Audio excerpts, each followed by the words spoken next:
Assalamualaikum warahmatullahi wabarakatuh. Nama saya Miftahul Ridho Pramukti, absen 30. Di sini saya akan menghafal hadis ke-9.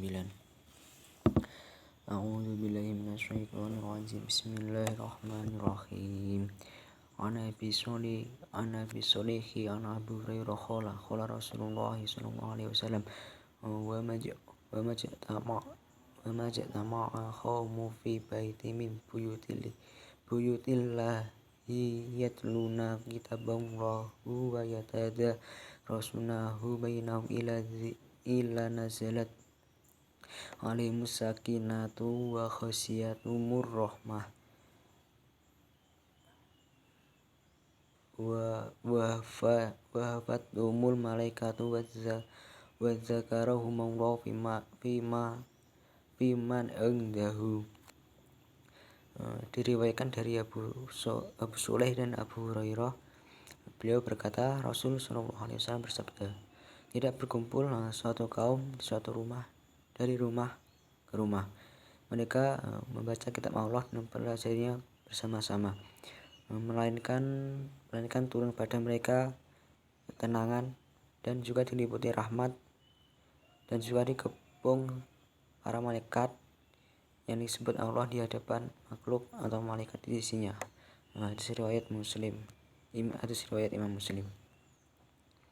Hadis ini menjelaskan menuntut ilmu merupakan kewajiban kita sebagai umat manusia, baik laki-laki maupun perempuan.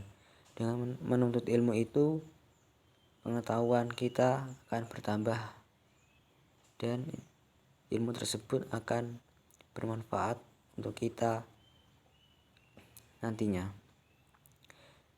Dalam Islam pun diajarkan kita untuk senantiasa menuntut ilmu, karena sebaik-baiknya seseorang adalah senang menuntut ilmu. Dalam hadis ini juga menerangkan keutamaan khusus madrasah-madrasah yang memiliki berbagai kemuliaan. Setiap kemuliaan itu memiliki derajat sangat tinggi, sehingga jika seseorang menghabiskan umurnya untuk mendapat suatu kemuliaan, itu pun masih murah dan sangat banyak nikmat yang diperolehnya.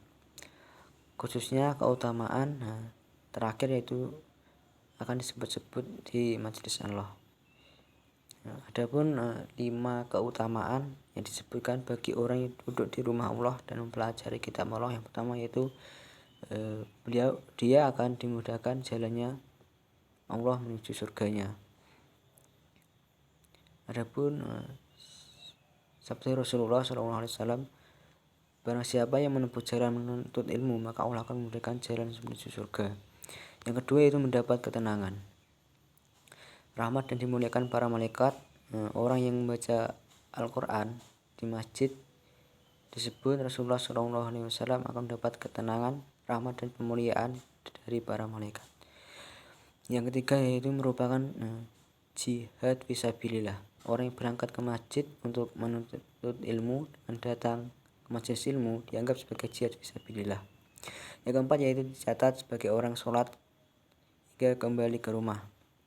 Jika seorang berangkat ke masjid berniat untuk sholat, kemudian setelah sholat ada pengajian, maka selama ia berada di majelis ilmu tersebut atau selama masih ada di masjid, ya terus dicatat amalnya sebagai orang yang sedang sholat hingga kembali ke rumah. Yang kelima yaitu dicatat amalnya di iliin. Jika seseorang berangkat ke masjid berniat untuk sholat, kemudian setelah sholat terdapat pengajian